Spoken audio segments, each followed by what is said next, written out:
নমস্কার, আপনারা দেখছেন ওঙ্কার বাংলা। আপনাদের সঙ্গে রয়েছে আমি সৌমি। নজর রাখবো গুরুত্বপূর্ণ জেলার খবরের দিকে।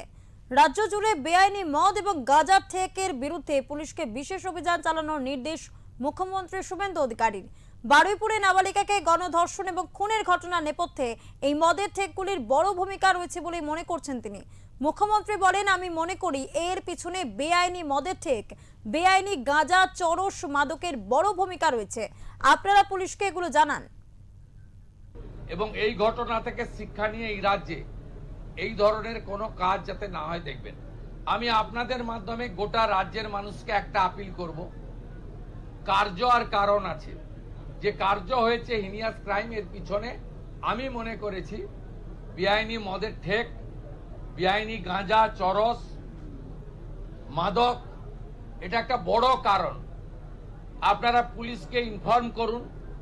গোটা রাজ্য জুড়ে ডিজিপিকে বলবো আগামী 2 সপ্তাহ স্পেশাল ড্রাইভ দিন।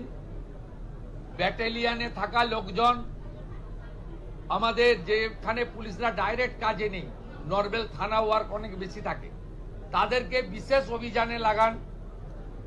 সিওদেরকেও এক একটা জেলা দিন। কমপ্লিটলি গোটা রাজ্যে যত বেআইনি মদের ঠেক, যত গাঁজা, চরস, বর্ডারে তো ধরছেন আপনারা। বেঙ্গল এসটিএফ তো rail station, bus stand recce করে ধরছে, প্রতিদিনই ধরছে।